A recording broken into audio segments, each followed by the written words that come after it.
উচ্ছেদ করতে খুলনার মুজগুন্নি বাস্তুহারা এলাকায় প্রবেশের চেষ্টা করলে স্থানীয়দের বাধার মুখে পড়ে আইনশৃঙ্খলা বাহিনী ও গৃহায়নের ভ্রাম্যমাণ আদালত। পুলিশ লাঠিচার্জ করে বাধা প্রদানকারীদের সরিয়ে দেওয়ার চেষ্টা করলে শুরু হয় সংঘর্ষ।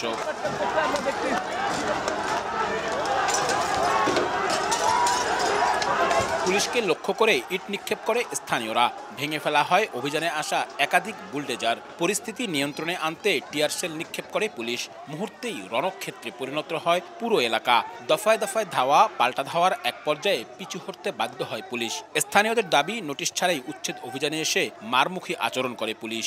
আমরা দীর্ঘদিন ধরে এখানে বসবাস করি, আমরা বাসস্থানের জায়গা চাই। আমাকে আর কোনো চাওয়া পাওয়া নেই, আমাকে এই জায়গার পরিবর্তে অন্য জায়গায় দেখ, তবু আমরা সেই জায়গা চাই। আমাকে ঘর বাড়ি দেবে, তারপর আমরা চলে যাবো। আমাকে একটু মাথা গুজর ঠাই দিক। আমাদের উচ্ছেদ করে দিচ্ছে, আমরা উচ্ছেদ করে কোথায় যাবো? আমাকে কিছু থাকার মতো একটা স্থান দেয়। আমাদের কোনো নোটিশ দেওয়া হয়নি। কালকে রাত্রিরে 8টা-7টা নাগাদ আসছে, তারা বলছে সকালের ভিতরে আপনারা খালি করে দেবেন। রাত্রির ভিতরে কে কোথায় যাবে? এখন আমাদের ন্যূনতম যদি সময় না দেয়, পূর্ণ ব্যবস্থা না করে দেয় বাসনের, এই লোকগুলো নিয়ে কোথায় যাবে?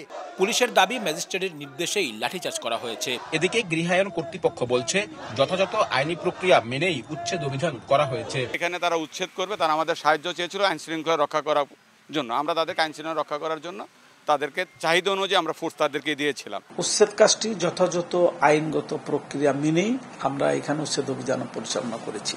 প্রায় 2.5 ঘন্টা পর উত্তপ্ত পরিস্থিতির মধ্যেই অভিযান স্থান ছেড়ে যান গৃহায়ন ও আইন শৃঙ্খলা বাহিনীর সদস্যরা।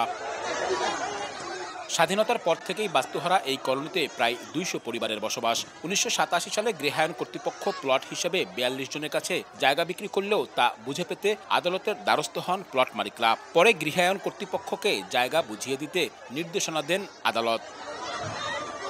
আব্দুল্লাহ আল মামুন রুবেল, সময় সংবাদ, খুলনা।